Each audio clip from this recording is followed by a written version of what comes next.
মানুষরূপী নেকড়ে পার্ট 3 এবং আলফার আদিবাসী। লুকাস আর সিমন গ্রামের স্মৃতি থেকে অনেক দূরে ছিল। কঠোর দৃষ্টি, বিশ্বাসঘাতকতা, অভিশাপ যা একসময় তাদের হৃদয় ও মনকে শাসন করত। প্রদর্শন আমার দেখা সেরা রান্নাঘরের ছুরি। এখানে এই গভীর আশ্রয়স্থলে শুধুমাত্র লুকাস এবং সিমন ছিল, দুজন সোলমেট। খুব শিগগিরই বাবা মা হতে চলেছিল।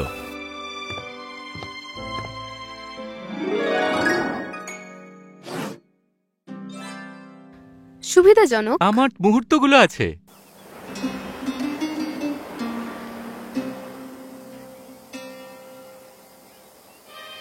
তার নিজের ছন্দ আছে, শক্তিশালী আর অবিচল। তুমি কি তাকে রূপান্তরিত হতে শেখাবে? আমি ওকে বেছে নিতে শেখাবো। যে কোনো বাবা মা এটা করতেই পারেন। হাহা, আশা করি আমাদের সন্তান তোমার আদব কায়দা পাবে, অথবা আরো ভালো, তোমার আশা আর তোমার অনুগত্য। সিমনের গর্ভাবস্থা যত এগোচ্ছিল, অদ্ভুত ঘটনাগুলো সামনে আসতে শুরু করেছিল। এক সপ্তাহ আগে বনের প্রাণীরা অদৃশ্য হতে শুরু করেছিল। তুমি কি কোনো হরিণের চিহ্ন দেখেছ? খরগোশ?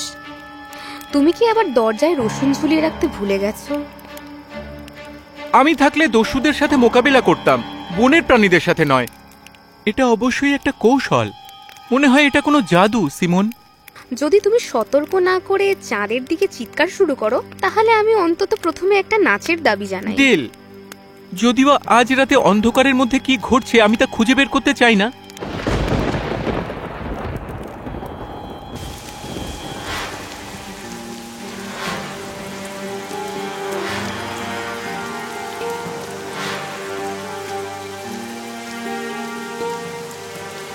রাতের বেলায় লুকাস ঘুমের মধ্যে ফিসফিসানি শুনতে পেল।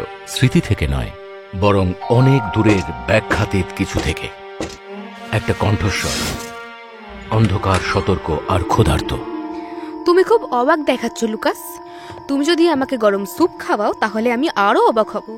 শেষবার তুমি যখন এসেছিলে এমন জায়গায় দাঁত গঞ্জিয়েছিল, আমি জানতামই না যে এর অস্তিত্ব আছে। তবুও তোমার এখনো পায়ে দাঁড়ানোর একটা দক্ষতা আছে। সাধারণ নেকড়ে যদি না থাকতে হতো, তবে আমি এখানে থাকতাম না। তোমার 10 সেকেন্ড সময় আছে, ডাইনি। কথা বলো, না হলে আমি এই গর্ভাবস্থায় তোমাকে ধরে খুব মারব। সিমন, তোমাকে দেখে ভালো লাগলো। তাহলে যাও। এটা কি? হ্যাঁ, আমি লোকেদের খারাপ খবর দিতে ঘৃণা করি। চার্লস পর্বতের মরভেন ফিরে এসেছে। অভিশাপের আসল মালিক মরভেন দ্য ওয়ার্ড জেগে উঠেছে। তোমার না জন্মানো সন্তানের জন্য আমি ভয় পাচ্ছি। তোমাকে অভিশাপ দেওয়ার জন্য আমি যে কালো জাদু ধার করেছিলাম, সে চায় তোমার ভেতরে যা জন্মায় তা সিমন। সে ছায়ায় আবার পৃথিবী তৈরি করবে এবং তোমার শিশুকে পাত্র হিসাবে ব্যবহার করবে। শুয়ে থাকা। ওকে আমার স্ত্রী আর আমার সন্তানকে স্পর্শ করতে দাও। সেই সমস্ত জীবনকাল ভয়ে ভীত এখন তোমার দিকে তাকাও, কিন্তু অহংকারের ভয়ের জন্য একটি মিষ্টি মশলা, লুকাস।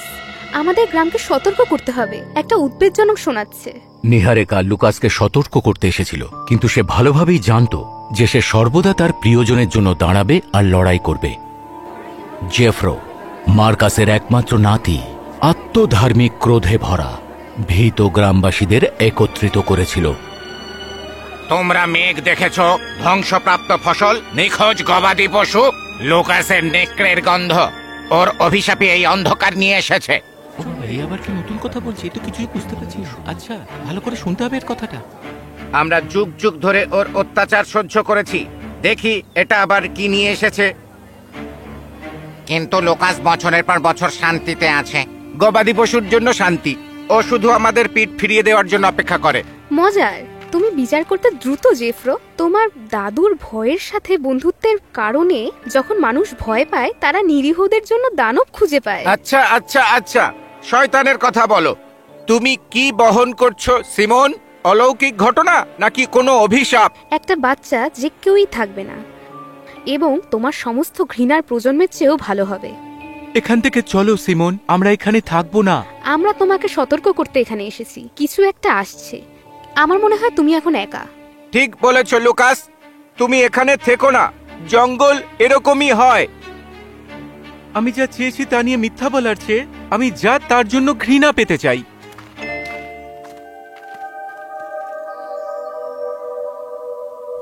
দিনের বেলা তারা কখনোই এটা করে না। ওরা আমার খোঁজে এসেছে। এই নেকড়েগুলো শত্রু নয়, ওরা আত্মীয়। নেকড়েরা প্রথমেই এটা টের পেয়েছিল। তারা লুকাস আর সিমনের কুঁড়ে ঘরের চারপাশে ঘুরছিল, মরভেনের আসন্ন হুমকি থেকে তাদের রক্ষা করার জন্য। ওদের নেতা একটা বিশাল রূপলি ধূসর নেকড়ে লুকাসের সাথে টেলিপ্যাথিক ভাবে যোগাযোগ করছিল। ভাই, আজ রাতে এখানে আসছে। আমি জানি আমার বন্ধু কতজন। সে একা, কিন্তু সে শক্তি আর শূন্যতার স্বাদ গ্রহণ করে। অনেক বছর ধরে আমি তাদের ভাই ছিলাম। তাদের ভুল, তাদের মিথ। এখন আমি তাদের আলফা। এটা অনেকটা মুকুটের মতো কম, বরং আমার অন্য হৃদয় খোঁজার মতো বেশি মনে হয়। যদি তুমি ভুলে যাও তাহলে আমাকে মনে করিয়ে দিই যে আমি বিছানায় খাবার খেতে পছন্দ করি। আজ রাতে তুমি আমার জন্য নয়, বরং আসন্ন সন্তানের জন্য লড়াই করো। আর একটা কথা, মরভেন এখানে কখনো আসে না। আমরা মাউন্ট চার্লসে যাব, যেখানে সে আমাদের আশাই করে না। আমি তোমাকে একা এটা করতে দিতে পারি না লুকাস। আমিও আসছি। যদি সে আসে আমরাও আসছি। না সিমন, এটা বিপজ্জনক। এই জন্যই তোমার যতটা সম্ভব সাহায্যের প্রয়োজন হবে। আমরা একসাথেই মরভনের মুখোমুখি হব। আজ রাতে এই অভিশাপ শেষ হবে। ওয়্যারউলফ আর তার ডাইনি স্ত্রী আমাদের খামারে অন্ধকার নিয়ে এসেছে। কিন্তু জেফ্রো, আমরা যদি ভুল হই? কাপুরুষ বোকা, সে যখন আমাদের গবাদি পশু শিকার করে, আমাদের কি অপেক্ষা করা উচিত যতক্ষণ আমাদের বাচ্চারা অদৃশ্য হয়ে যায়? আর নয়।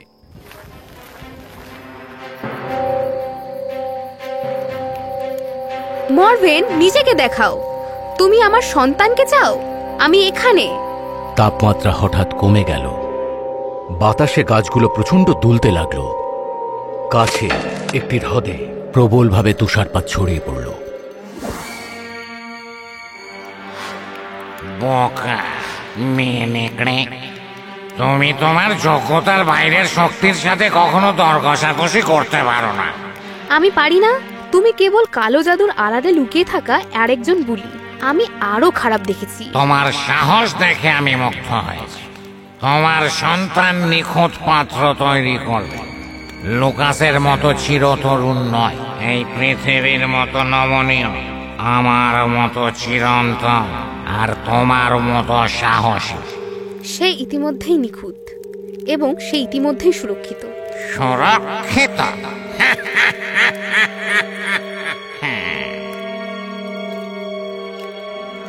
একে একে ছায়া থেকে নেকড়েরা বেরিয়ে এলো। তারা মরভেনকে ঘিরে ফেলল যখন সিমন তাকে টোপ দিচ্ছিল। নোংরা কুকুর, তোমার ছোট পোষা প্রাণী আর তোমার গর্ভবতী পুরস্কার দেখে আমি ভীত হব না। বলো লুকাস, তুমি কোথায় লুকিয়ে আছো? লুকাস ততক্ষণে তার নেকড়ে রূপ ধারণ করে নিয়েছিল এবং সে তার দলে আলফার পদে আসীন ছিল। ভাইয়েরা, বোনেরা, তোমাদের আলফার জন্য, আমাদের সন্তানের জন্য।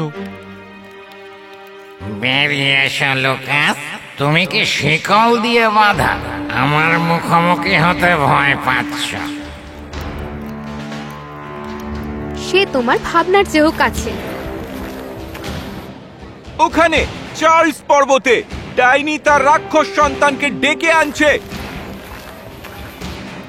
তুমি আমাকে থামাতে পারবে না লুকাস। এমনকি তুমি সত্যিকারের নেকড়ে নও। ঠিক বলেছ, আমি আসলে এমন একজন। যা তুমি পাবে না। এরপর লুকাস তার মাথা পেছনে ঝুঁকিয়ে দেয়, ব্যথা বা ক্রোধের জন্য নয়, বরং একটা আলফার মতো। প্রতিটি নেকড়ে পরিবারের মতো করেই যোগ দিল, আর তারা প্রাথমিকভাবে চিৎকার করতে শুরু করল। অভিশাপের থেকেও পুরনো, মানুষের থেকেও পুরনো, এমনকি অন্ধকারের থেকেও পুরনো একটা শব্দ। এটা ছিল পরিবারের অবস্থান নেওয়ার একটা শব্দ। মরভেন স্তব্ধ হয়ে গেল। সম্মিলিত চিৎকার তার অন্ধকার জাদুকে আচ্ছন্ন করার সাথে সাথে ধৈর্য ভেঙে গেল। অসম্ভব! আমি অমর। আমি তুমি এবার শেষ। সত্যিকারের ভালোবাসা এবং পরিবার এমন একটা জাদু যেটা তুমি কখনোই বুঝতে পারবে না। বোতলের ভেতরে ঢুকে যাও। পরিকল্পনাটা নিখুঁত ছিল, টোপ, সেটা এবং আশ্চর্য ফাঁদ। মরভেনকে প্রাচীন বোতলে পুড়ে ফেলার সময় তার অন্য জগতের চিৎকার চার্লস পর্বত জুড়ে প্রতিধ্বনিত হয়েছিল। পৃথিবীতে এটা কি? জেফ্রো আর গ্রামবাসীরা মরভেনকে বোতলে ভরে ফেলার সাক্ষী ছিল, আর লুকাস তখনও নেকড়েদের দলে সিমনকে রক্ষা করছিল। লুকাস কখনো রাক্ষস ছিল না জেফ্রো, কোনোদিনও ছিল না। হুমকি শেষ হয়ে গেছে। তোমার পশু পাখি এবং শিশুরা নিরাপদ। আমরা কেবল শান্তি চাই, নিজেদের জন্য, নিজের সন্তানদের জন্য। তুমি আমাদের বাঁচিয়েছো। সে সবসময় আপনাদেরকে বাঁচিয়ে এসেছে। আমরা এটাকে দেখে খুব ভয় পেয়ে গেছিলাম। কখনো কখনো মুক্তি আসে নিজের পরিবর্তনের মাধ্যমে নয়, বরং অন্যদের দ্বারা তুমি কে ছিলে তা দেখার মাধ্যমে। ওলফিনা শক্তিশালী হতে চলেছে। ওলফিনাকে ভালোবাসা হবে, এটা আরো শক্তিশালী। আর তাই লুকাস দি ওয়্যারউলফ এমন কিছু খুঁজে পেয়েছে যা প্রতিটি অভিশপ্ত আত্মা গ্রহণযোগ্যতা, সত্য আর ভালোবাসা চায়। বাবা, সেরা গল্পগুলো কখনো সুখে বেঁচেছিল এরকম শেষ হয় না, কিন্তু এবং তারা বেঁচেছিল দিয়ে সম্পূর্ণরূপে লজ্জা আর ছায়া ছাড়াই তারা বেঁচেছিল।